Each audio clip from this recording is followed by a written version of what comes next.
Olá, boa tarde. Prestar depoimento é uma situação delicada para todo mundo, já que é preciso lembrar e contar em detalhes o que foi vivido, muitas vezes numa situação de violência. Agora imagina para crianças e adolescentes que pertencem a povos e comunidades tradicionais. A Justiça se preocupa em resguardar os menores e promover um ambiente mais lúdico e confortável neste momento.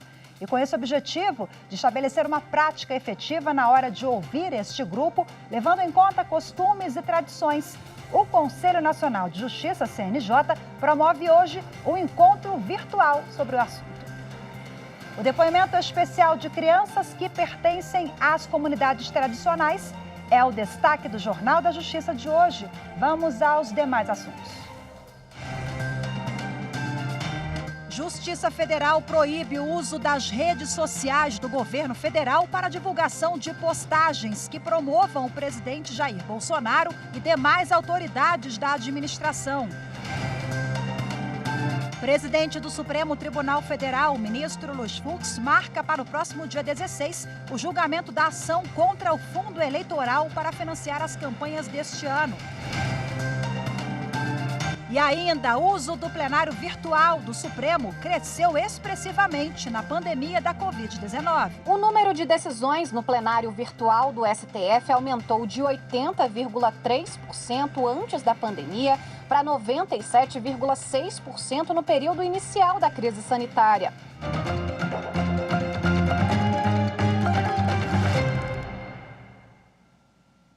A Justiça Federal no Distrito Federal proibiu o uso das redes sociais do governo federal para a divulgação de postagens que promovam o presidente Jair Bolsonaro e demais autoridades da administração.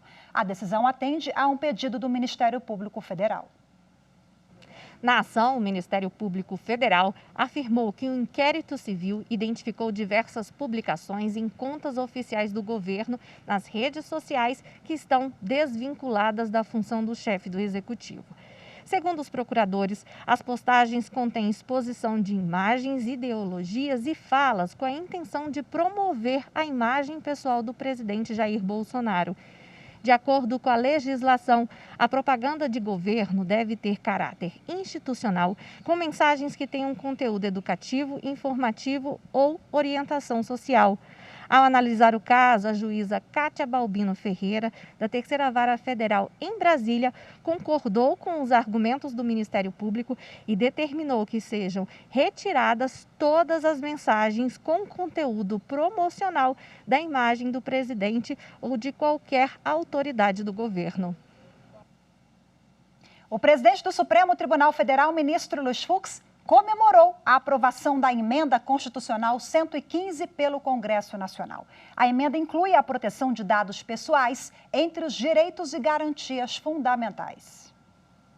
O presidente do STF, ministro Luiz Fux, considerou que a inclusão da proteção de dados pessoais no rol de direitos e garantias fundamentais previstos na Constituição é um avanço nas políticas de proteção do país, porque garante as liberdades civis dos brasileiros, que vão ter a intimidade, principalmente no meio digital, protegida. A Emenda Constitucional 115 foi promulgada ontem pelo Congresso Nacional. Segundo o texto, a proteção de dados pessoais passa a ser cláusula pétrea, ou seja, não pode ser alterada ou excluída da Constituição por se tratar de direito fundamental. A nova emenda à Constituição também impõe a responsabilidade da União para legislar e proteger os dados. Exemplares da emenda serão enviados à Presidência da República, ao Arquivo Nacional e também ao Supremo Tribunal Federal. Em janeiro, o Supremo instituiu resolução que regulamenta a própria política de tratamento de dados pessoais, seguindo os princípios da Lei Geral de Proteção de Dados, como transparência, segurança, responsabilização e prestação de contas. Um pedido de destaque do ministro Gilmar Mendes do Supremo Tribunal Federal suspendeu o julgamento no plenário virtual da ação que discute a constitucionalidade da incidência do imposto de renda sobre valores recebidos a título de pensão alimentícia no âmbito do direito de família. Os ministros do Supremo haviam formado maioria para declarar a inconstitucionalidade da ação. Agora o assunto deverá ser analisado em sessão plenária, com uma data ainda a ser definida. E o uso do plenário virtual do Supremo Tribunal Federal cresceu expressivamente na pandemia da Covid-19. Veja agora o resultado de uma pesquisa feita pela Suprema Corte sobre o assunto. O número de decisões no plenário virtual do STF aumentou de 80,3% antes da pandemia para 97,6% no período inicial da crise sanitária. Antes da pandemia, de junho de 2019 a março de 2020, o STF proferiu quase 2.500 decisões presenciais e quase 10.000 virtuais. No início da pandemia, de março a dezembro de 2020, foram 394 decisões em sessões presenciais e 15.000 virtuais. Dessas, 5.168 decisões no plenário, 5.743 na primeira turma e 4.819 na segunda turma. Segundo a pesquisa, o processo de virtualização do Supremo Tribunal Federal foi bastante intensificado com a mudança no regimento interno que ampliou o uso do plenário virtual. A alteração permitiu o julgamento de ações originárias, recursos e incidentes. Assim, os processos prontos para análise, que aguardavam ser incluídos na pauta do plenário físico, migraram para o ambiente virtual. A pesquisa O Plenário Virtual na Pandemia da Covid-19 é uma iniciativa inédita do STF. O objetivo da publicação é fomentar o diálogo com instituições de ensino e a sociedade sobre os resultados positivos obtidos pela Corte. O estudo também se alinha aos Objetivos de Desenvolvimento Sustentável da Agenda 2030 da Organização das Nações Unidas. A terceira turma do Superior Tribunal de Justiça decidiu que reajuste de seguro de saúde internacional contratado no Brasil não se sujeita aos índices da Agência Nacional de Saúde Suplementar, ANS.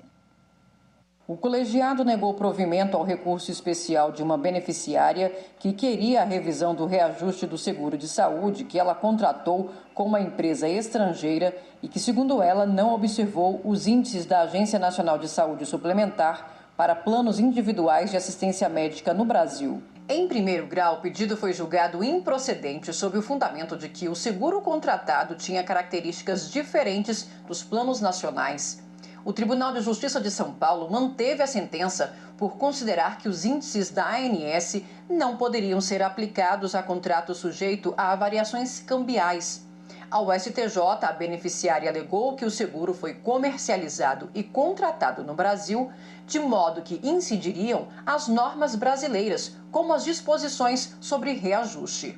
O relator do recurso especial, ministro Vilas Boas Cueva, explicou que para uma empresa operar planos privados de saúde no Brasil, ela deve ser constituída segundo as leis locais ou ao menos deve participar do capital social de empresa nacional.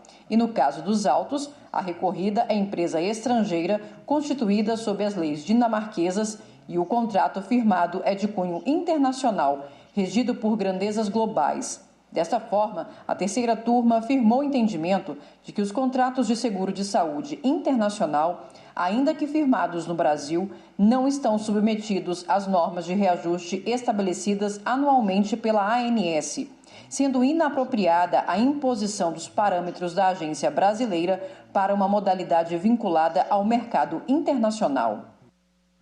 E você vai ver a seguir, Conselho Nacional de Justiça realiza encontro para divulgar o Manual de Depoimento Especial de Crianças e Adolescentes pertencentes a povos e comunidades tradicionais. Os detalhes daqui a pouquinho, eu te espero. Até já.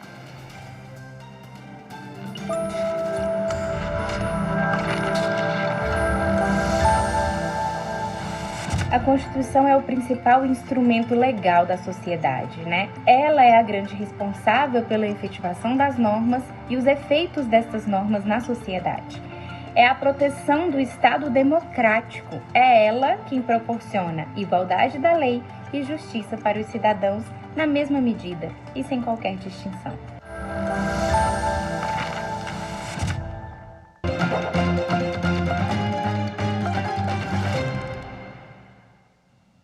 O ex-secretário de Estado de Saúde de Minas Gerais, Carlos Eduardo Amaral, o ex-adjunto Marcelo Cabral e outros 3 servidores da pasta foram denunciados pelo Ministério Público de Minas Gerais pelo crime de peculato pelo desvio de vacinas contra a Covid-19. Bom, de acordo com as investigações, em fevereiro de 2021, eles foram vacinados e autorizaram a vacinação contra a Covid para 832 servidores do Estado, muitos deles fora da ordem de vacinação que foi determinada pelo Programa Nacional de Imunização do Ministério da Saúde. As doses desviadas representavam 5% das vacinas recebidas, que poderiam ser usadas para reposição em casos de quebra, desvio, inconformidades ou furtos de doses enviadas aos municípios. E o Conselho Nacional de Justiça realiza hoje o encontro para debater o depoimento especial de crianças e adolescentes que pertencem a povos e comunidades tradicionais. O objetivo é detalhar um manual prático elaborado pelo CNJ no ano passado. O depoimento especial de crianças e adolescentes vítimas ou testemunhas de violência é uma prática exigida por lei desde 2017. O objetivo é evitar a revitimização ou repetição do trauma ao narrar os fatos. O Conselho Nacional de Justiça tem elaborado protocolos e manuais que orientam o procedimento. É preciso garantir um ambiente agradável e seguro. Os profissionais devem observar e avaliar os sentimentos e reações da criança e falar e valorizar a linguagem do menor. Toda essa técnica tem sido aprimorada pelo Conselho Nacional de Justiça por meio de estudos e avaliações. Um projeto piloto desenvolvido pelos Tribunais de Justiça do Mato Grosso do Sul, Amazonas, Bahia e Roraima, em parceria com o Programa das Nações Unidas para o Desenvolvimento, o PNUD, identificou um novo elemento que deve ser considerado: as características culturais de cada criança ou adolescente. O resultado foi um manual prático para depoimento especial de crianças e adolescentes pertencentes a povos e comunidades tradicionais. O documento, elaborado no ano passado, destaca a importância de se considerar tradições e costumes de cada comunidade. Todo esse conteúdo está sendo detalhado hoje num seminário realizado pelo Conselho Nacional de Justiça em parceria com a Children Hold Brasil, ONG que atua na defesa das crianças. E este evento tem como principal objetivo trazer para todos nós informações detalhadas sobre o protocolo feito a partir de estudos técnicos, de modo a respeitar as especificidades socioculturais e linguísticas e as singularidades de cada povo, tornando possível efetivar os direitos diferenciados deles e fortalecer políticas judiciárias voltadas à diversidade de infâncias e juventudes. Para o presidente da Associação Brasileira de Magistrados da Infância e da Juventude, a introdução de técnicas como essa ajuda a inverter a abordagem na investigação e julgamento de casos de violência. Porque o viés que nós temos é o da proteção da criança, não é o da persecução penal. Ele é decorrente, mas é o da proteção para que ela não venha a sofrer mais um dano em decorrência daquele dano primário que ela sofreu na sua vida. Bom, e para detalhar mais este importante evento, eu converso agora com a conselheira do CNJ, Flávia Pessoa, que participou ali diretamente da elaboração desse protocolo, coordenou esse trabalho. Conselheira, seja bem-vinda, boa tarde, muito obrigada pela sua participação.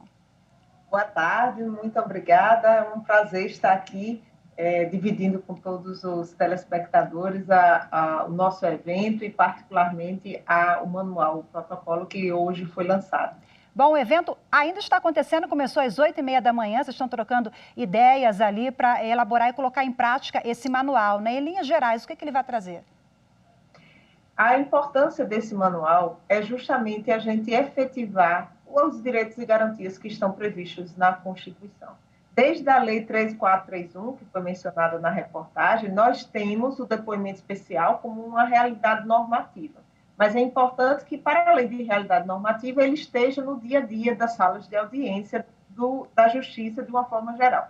Então, por conta disso, o CNJ fez uma resolução, a 299, que trata do depoimento especial de uma forma geral, e naquela resolução já previa a necessidade de um protocolo especial para crianças e adolescentes de comunidades tradicionais. E é isso que a gente está hoje fazendo o debate e a divulgação esse novo protocolo que foi feito a partir de experiências nos 4 tribunais aí já mencionadas na reportagem.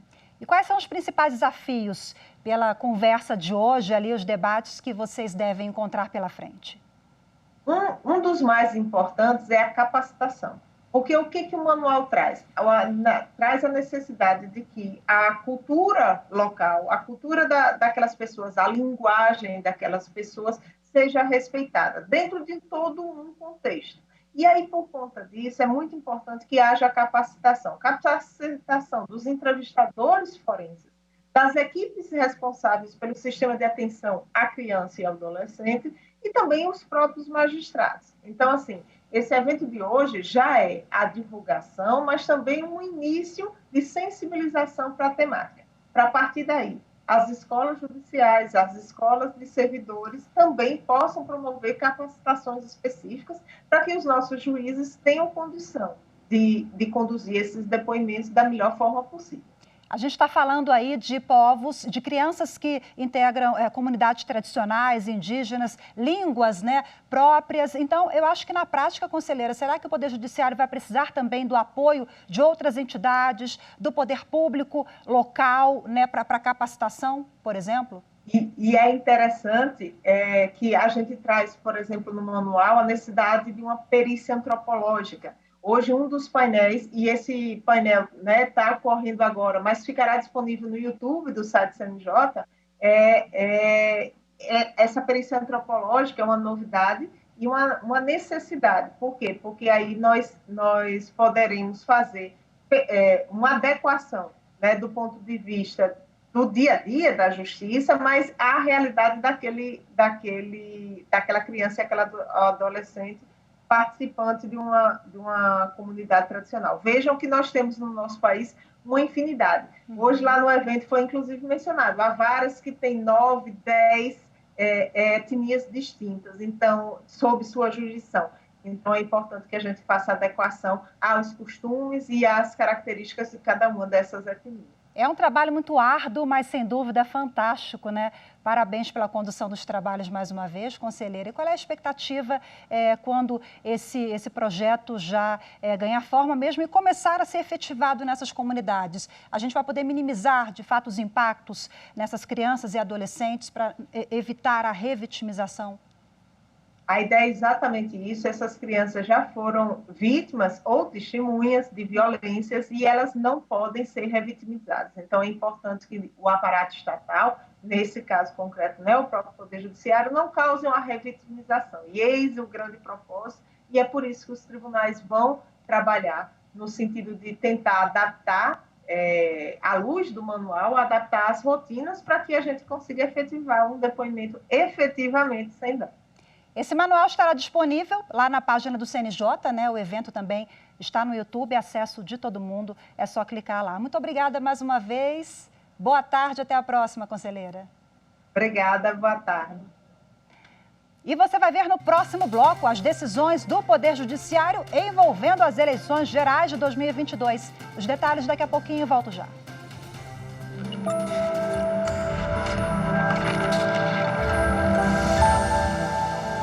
A Constituição Federal representa a lei maior, a lei máxima do nosso país. Contra ela não pode haver lei federal, lei estadual, lei municipal, nem qualquer outro mecanismo legislativo.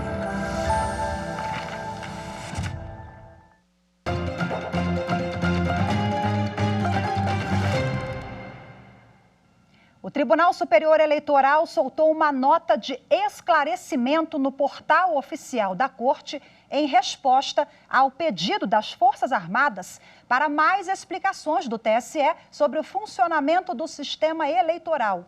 A repórter Renata Gorga, direto do TSE, onde vamos agora, traz as informações para a gente ao vivo. Olá, Renata, muito boa tarde para você.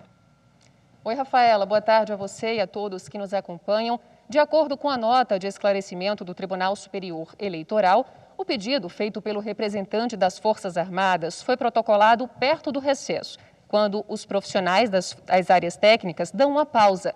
Mas após esse período, o conteúdo começou a ser elaborado.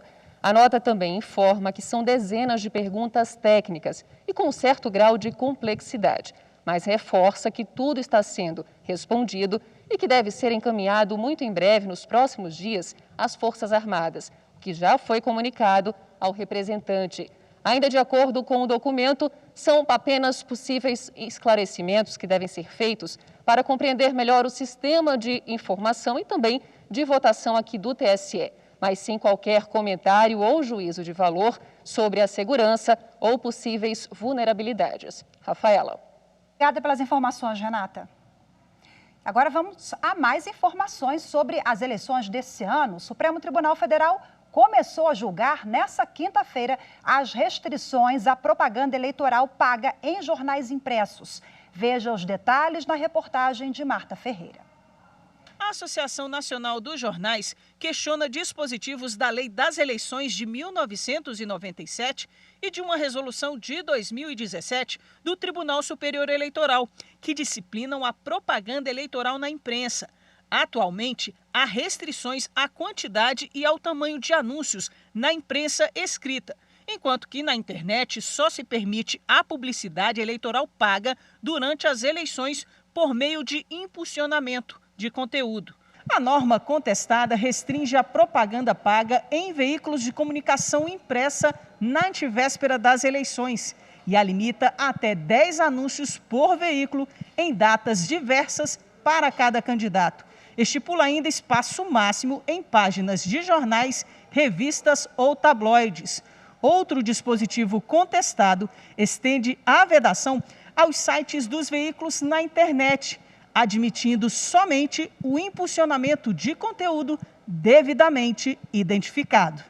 A NJ sustenta que as restrições violam as liberdades de expressão, de imprensa, de informação, de iniciativa e de concorrência e os princípios democrático e republicano. Para o Ministério Público, essas restrições previstas nos dispositivos questionados não são de forma alguma repressão aos jornais, mas são escolhas legítimas do legislador. Por isso, para a Procuradoria-Geral da República, não há inconstitucionalidade. Imaginarmos que a liberação de propaganda eleitoral em internet não aguçaria fake news é subestimar a miríade de sites mentirosos e descompromissados que hoje se sustentam com publicidade comum e que obteriam agora financiamento a partir de recursos públicos para a sua existência. O relator ministro Luiz Fux votou pela procedência da ADI para declarar a inconstitucionalidade dos dispositivos questionados, afastando a aplicação da regra da anterioridade eleitoral ao caso em questão. Eu concluo por julgar procedente a presente ação direta de inconstitucionalidade para 1. Declarar a inconstitucionalidade do artigo 43, caput da Lei 9.504, reputando nulas as restrições à propaganda eleitoral paga na imprensa escrita e na reprodução na internet do jornal impresso. E 2. Atribuir interpretação conforme a Constituição ao artigo 57c, caput do parágrafo 1º da Lei 9.504, de 97, imaginem a distância da era digital para esse ano, para admitir a propaganda eleitoral paga na internet em sítios eletrônicos de toda e qualquer organização econômica que produza, veicule ou divulgue notícias. E, por fim, declarar a inconstitucionalidade por arrastamento dos artigos 24, caput, parágrafo 1º, inciso 1º e 36 da Resolução TSE 23.551 de 2017. Depois dos votos dos ministros André Mendonça e Nunes Marques, o julgamento foi suspenso. O presidente do Supremo Tribunal Federal, ministro Luiz Fux, marcou para o próximo dia 16 o julgamento da ação contra o fundo eleitoral para financiar as campanhas deste ano. O relator é o ministro André Mendonça. A ação foi apresentada ao Supremo pelo Partido Novo, que pede que a Justiça revogue imediatamente o trecho da lei que garante os recursos para as legendas financiarem as suas campanhas nas eleições gerais deste ano. A Advocacia Geral da União, a Procuradoria-Geral da República, a Câmara dos Deputados e o Senado Federal se manifestaram contra a ação. E hoje ficamos por aqui. Muito obrigada pela sua companhia. Uma ótima tarde, excelente fim de semana. Se cuidem. Temos um encontro marcado na segunda-feira. Eu te espero. Até lá. Tchau, tchau.